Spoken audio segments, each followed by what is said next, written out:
50 points down, 12 races left, and one final chance to turn this entire championship around. That is the brutal reality facing Lewis Hamilton right now. But here is what almost nobody outside the Ferrari garage fully understands yet. Fred Vasseur already has a plan, a real detailed race-by-race strategy designed specifically to close this gap before the season runs out. And once you understand exactly what it involves, you are going to see why some insiders genuinely believe Ferrari's second half of 2026 could look completely different from the first. So stay with me, because this story takes you from the heartbreak of Hungary all the way through the engineering decisions being made right now during the summer break that could decide whether Hamilton walks away with an 8th world title or watches Kimi Antonelli cruise to the championship. So let's start with exactly where things stand, because the numbers alone tell a brutal story. Hamilton sits second in the Drivers' Championship, 50 points behind runaway leader Antonelli, with just one victory so far this season at the Barcelona-Catalunya Grand Prix, and Ferrari as a team sits second in the Constructors' standings too, a staggering 72 points adrift of Mercedes, and if you are looking for a single explanation for that gap, it is not driver error, it is not bad luck, it is something far more fundamental, straight-line speed, because throughout 2026, Ferrari has consistently struggled to match Mercedes on the long straights, with Hamilton himself estimating the car is losing somewhere between 0.3 and 0.4 seconds per lap, purely from that deficit, and when you are giving up that much time every single lap, every single race, penalties and strategy mistakes stop being the whole story.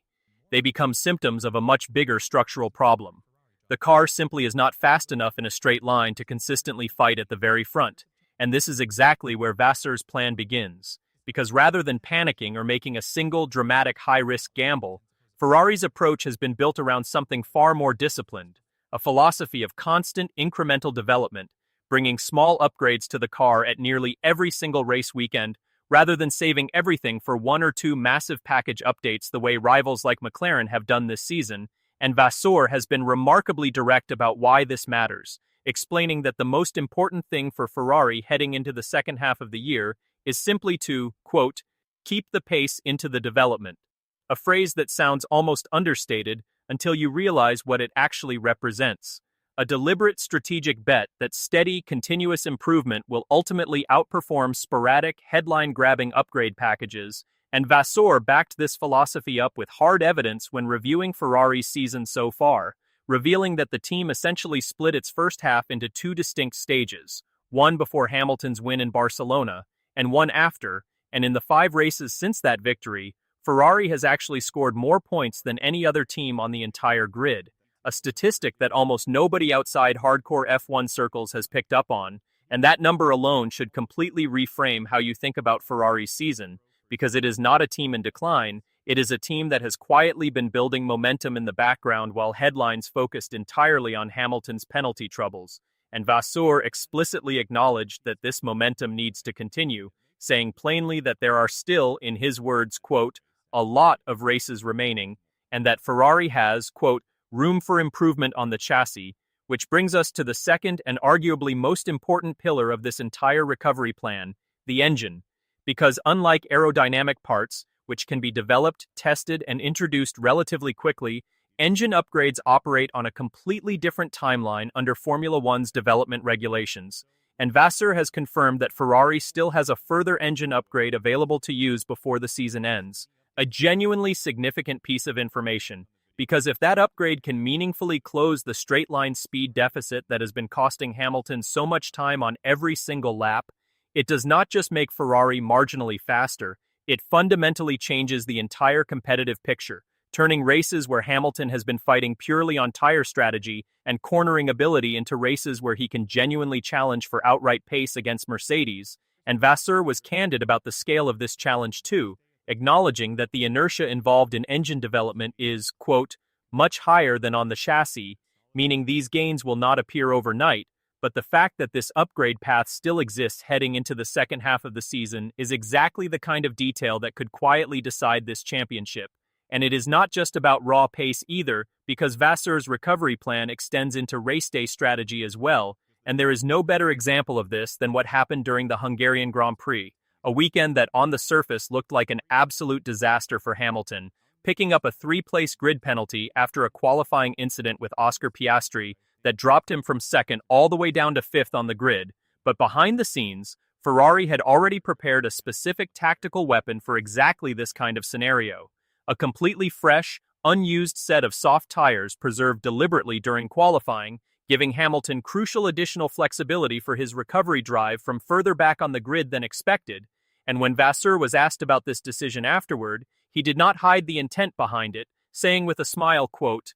"We certainly did not save it by accident." A small but telling detail that reveals just how much forward planning goes into these race weekends, even when the headline result looks like pure misfortune. And this is really the core of what makes Vasseur's approach genuinely interesting. It is not one single dramatic fix. It is layers of preparation stacking on top of each other, incremental aerodynamic development race after race, a held-in reserve engine upgrade for when it matters most, and race strategy contingencies built in advance for exactly the kind of bad luck that has defined so much of Hamilton's season. And Hamilton himself appears to genuinely believe in this plan, telling reporters heading into the summer break that he expects both himself and Ferrari to, in his words, come back stronger in the second half of the season, expressing real confidence that the team's development trajectory, combined with a narrowing straight-line speed gap, gives him a legitimate path back into serious championship contention. And it is worth noting that Hamilton has not simply blamed the car or the stewards for every setback either. He has been refreshingly honest about his own role in this rough patch, publicly acknowledging that a string of, quote, careless mistakes contributed directly to several of his recent penalties. And that kind of self-awareness matters enormously heading into this recovery phase, because a driver who understands exactly where he personally needs to tighten up is far more dangerous than one simply hoping external circumstances improve on their own. And Hamilton intends to use this 2-week shutdown specifically to reset mentally, using the enforced pause in the calendar as an opportunity to reflect, clear his head, and return to Zandvoort with the same focus and precision that carried him to 7 world championships across his career. And that combination, a car that is genuinely getting faster through disciplined incremental development, an engine upgrade still in reserve, proven tactical creativity on race weekends, and a driver publicly committing to eliminate his own unforced errors, is exactly why some people inside the paddock believe this championship fight is far from over, despite the 50-point gap suggesting otherwise. But it is also worth being honest about the scale of the challenge here, because closing a 50-point deficit against a driver as consistent and composed as Antonelli has looked all season is an enormous ask, even with every part of Vasseur's plan executing perfectly. And Ferrari's own history over the past 2 decades without a driver's championship serves as a sobering reminder that having the right philosophy on paper does not automatically guarantee results on track. Upgrades can underperform, engine gains can arrive smaller than hoped, and a single mechanical failure or racing incident at the wrong moment can undo months of careful planning in a matter of seconds. So as exciting as this recovery plan sounds when you break it down piece by piece, the real test starts the moment cars roll out at Zandvoort, because that is when we finally find out whether Vasseur's strategy of patient, continuous development can actually translate into the kind of race-winning pace Ferrari needs, or whether Mercedes and Antonelli simply extend their advantage even further while Ferrari continues playing catch-up. And there is a genuine argument to be made both ways here. On one hand, Ferrari's 5 race points haul since Barcelona shows real, measurable momentum building at exactly the right time heading into the second half. But on the other hand, momentum in Formula One can evaporate instantly if a single upgrade fails to deliver, or if Mercedes simply keeps developing at the same relentless pace that has made Antonelli's championship lead so commanding in the first place. And it is worth digging a little deeper into why Vasseur's specific philosophy of incremental development is such a genuine gamble. Because McLaren, one of Ferrari's closest rivals in the constructors' fight, has taken the exact opposite approach this season, saving up resources and bringing enormous headline-grabbing upgrade packages all at once. And Vasseur himself acknowledged that when McLaren does introduce a new package, the gains are immediate and dramatic, pointing specifically to the huge step forward McLaren made in Hungary as proof of just how effective that big package strategy can be in the short term. But Ferrari has deliberately chosen not to follow that same path, betting instead that a steady drip of smaller improvements, race after race, will ultimately add up to more total performance across the full second half of the season than any single dramatic package could deliver on its own. And this is really the central tension at the heart of Vasseur's entire recovery plan: slow and steady versus fast and dramatic, and neither approach is inherently correct. Both carry real risk.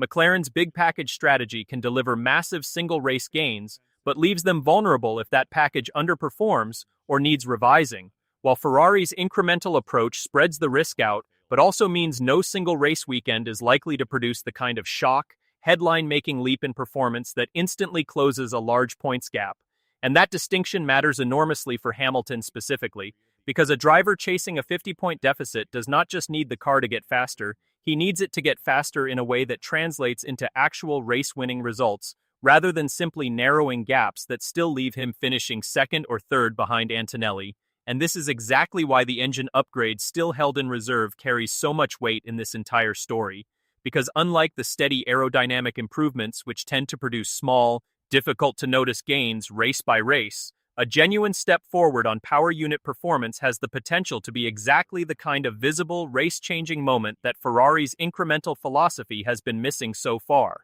closing the straight-line speed gap in one meaningful jump rather than a dozen tiny ones. And that is precisely why so many people inside the paddock are watching Ferrari's engine department so closely heading into Zandvoort, because the timing and magnitude of that single upgrade could end up mattering more to this championship fight than every small aerodynamic tweak Ferrari brings for the rest of the season combined. And there is also a psychological dimension to all of this worth considering, because Hamilton has spent 2 decades in this sport building his entire reputation on an ability to perform under exactly this kind of pressure, chasing seemingly impossible gaps, delivering when a team needed him most. And if there is one advantage Ferrari genuinely has heading into this recovery attempt that cannot be measured in wind tunnel data or engine dyno results, it is a driver who has done this exact thing before, multiple times, across multiple different teams, and that experience, combined with his own public admission that unforced errors have played a real role in this rough stretch, suggests Hamilton is entering the second half of this season with a level of clarity and self-awareness that could matter just as much as any physical upgrade Ferrari brings to the car. So here is what we want to know from you, and I mean this honestly. Do you believe Vasseur's plan of incremental development, a saved engine upgrade, and smarter race strategy can genuinely close a 50-point gap in just 12 remaining races? Or do you think this recovery talk is simply optimistic spin, designed to keep morale high inside the team during a difficult summer break? Drop your honest prediction in the comments below right now, because I want to see exactly how confident this audience actually is in Ferrari's chances. And if you want to be here the moment Zandvoort answers this question for real, whether Ferrari's plan starts working immediately or Antonelli's lead just keeps growing, hit that subscribe button and turn on notifications right now, because we will be breaking down every single lap of this recovery attempt before anyone else does. So like this video, if you think Ferrari still has a real shot at this championship, share it with any F1 fan who has written Hamilton's title chances off completely, and I will see you in the next one.